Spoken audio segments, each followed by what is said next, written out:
सप्रेम साहेब बंदेगी साहेब। आज 15 अगस्त 2026 स्वतंत्र पर्व पर मेरी एक विचार श्रृंखला स्वतंत्रता के बारे में रखने जा रहा हूँ।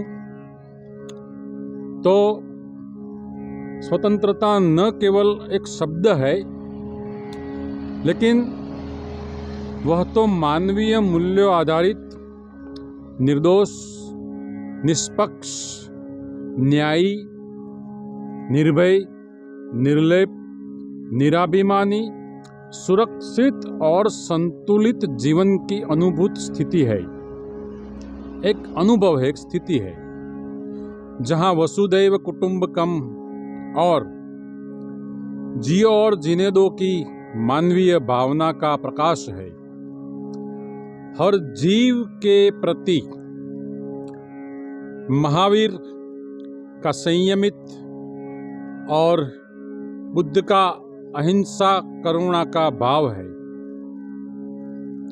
जहां सदगुरु कबीर साहेब का जीव दया और आत्म पूजा या विना देव नहीं दूजा का बोध है। दया धर्म का मूल है, ऐसा तुलसीदास का सूत्र है। वैष्णव जन की नरसी की पहचान है और वहां जीव मात्र स्वतंत्र है। सामान्यतः स्वतंत्रता व्यक्तिगत, पारिवारिक, सामाजिक, शैक्षिक, आर्थिक, राजकीय और आध्यात्मिक परिप्रेक्ष्य में होनी चाहिए।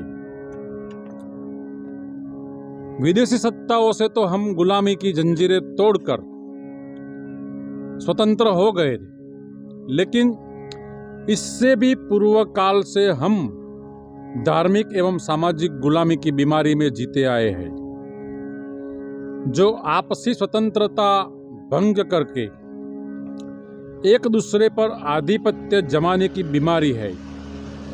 मैं उसे बीमारी कहता हूं। कहीं न कहीं कपोल कल्पित मान्यताएं, जड़ परंपराओं के आगे झुककर जीने की बीमारी है, लाचारी है। कहीं न कहीं अहंकार और असंवेदनशीलता के साथ भय और लोभ की बीमारी है। यह सब प्रत्यक्ष रूप से न दिखने वाली बीमारी है, जो बाहर नहीं दिखाई देती, लेकिन आचरण के माध्यम से उसका प्रभाव फैलाती है और जिसका परिणाम ही नजर आता है। जैसे जंगल में एक बड़ा जानवर छोटे जानवर का शिकार करता है और खा लेता है, भक्षण करता है, वैसे प्रतिदिन मानव समाज में घटनाएं जो घटित हो रही है, हमारे सामने जो घटनाएं आ रही है, कहीं न कहीं ऐसी चूक हो रही है कि अस्तित्व, खुद का अस्तित्व कायम रखने में हम सह अस्तित्व को खत्म करते चले हैं। परिणाम स्वरूप आजाद राष्ट्र, स्वतंत्र राष्ट्र को उस बीमारी ने घेर लिया है। किसने घेर लिया है?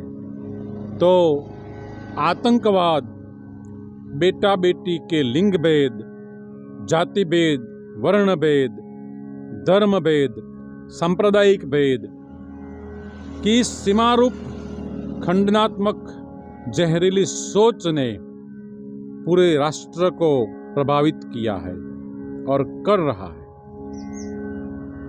सत्ता और संपत्ति के मोह का परिणाम हमने महाभारत का युद्ध के रूप में देखा। अनैतिकता का परिणाम हमने रामायण में भी बहुत आज तक सुनते हम आए हैं, और फिर भी इसका पुनरावर्तन जारी रहा है। यह चिंता का विषय है। स्वतंत्रता का भंग हो रहा है। यहाँ हमारे भीतर असंवेदनशीलता, अन्याय, अत्याचार तब जीवित है तब जीवित है जब हमारी भीतर आध्यात्मिक बोध नहीं है, आध्यात्मिक समझ नहीं है, संत परंपरा की सोच से हम अनजान है।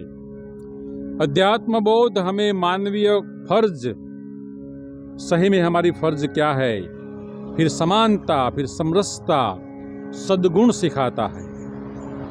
मानसिक हर प्रकार की गुलामी से हम मुक्त स्वतंत्र जीवन तब सीखते हैं जहां हमारी दृष्टि संत परंपरा की ओर जाती है।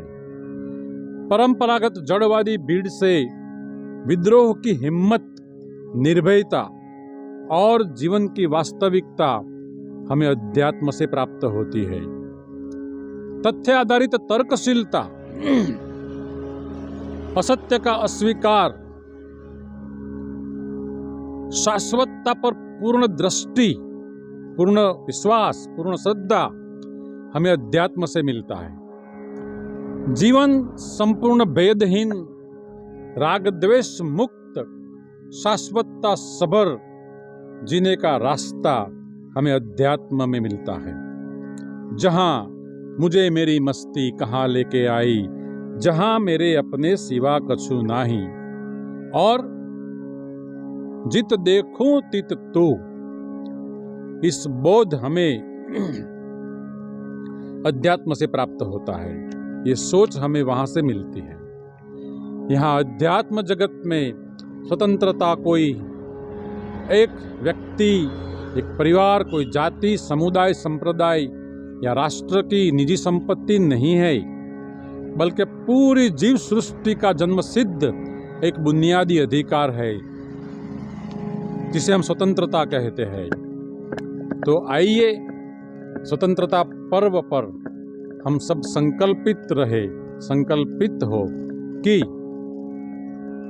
जहां जहां हमारी दृष्टि पड़ती है, जहां जहां इंसान का अस्तित्व है, हर सब जगह एक एक जीव अपनी स्वतंत्रता से जिए, किसी की स्वतंत्रता का हम भंग न करें, किसी को हमारी संपत्ति, हमारी बुद्धि या हमारा बाहुबल, ये सभी से हम किसी को प्रताड़ित न करें, किसी के पर अत्याचार न करें।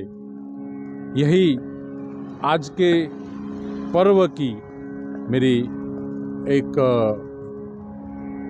हृदय की गहराई से विनती है, और तब जाके हमारा पूरा राष्ट्र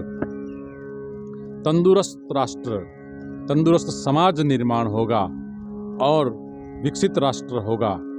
जब तक हम एक दूसरे की रेखा काटने का प्रयास करेंगे तो आखिरकार ये सब मिलकर पूरे राष्ट्र को नुकसान होने वाला है, पूरी दुनिया को नुकसान होने वाला है। तो आइए इस देश, काल और वस्तु से रहित जो परम तत्व है, उस परम तत्व की हम पैदाइश है, उस परमेश्वर की हम पैदाइश है, तो उस परमेश्वर की तो डर रखकर, उस परमेश्वर का सिद्धांत, उस परमेश्वर की एक बुनियादी सोच हमारे हृदय में हृदयस्थ करते हुए हम जिए। साहिब बंदेगी साहिब।